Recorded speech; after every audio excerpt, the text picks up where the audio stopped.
रक्षाबंधन के त्योहार जो हर साल आवेला। भाई बहन का ऐसा सपना होला कि हर भाई अपने बहन से राखी बनवावेला।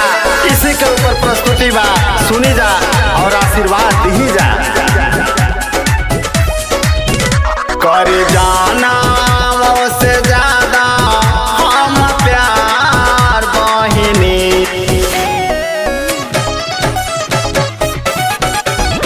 कर जाना से ज्यादा हम प्यार बहिनी। खुशहाल रहा दुआ बा हमार बहिनी। राखे बांधी के करा चांदना वानु हो, ए बहिने तू ही ताऊ अरमानवा अपन भाई के परानवानु हो।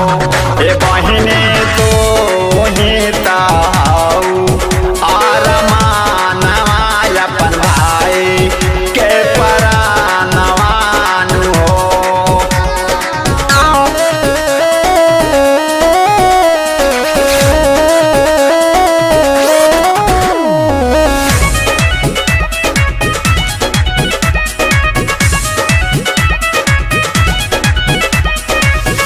अर्जी भगवान के बा खुश रहरा तो दिन के, असही जोड़ी बनल रहो भाइया बहिन के।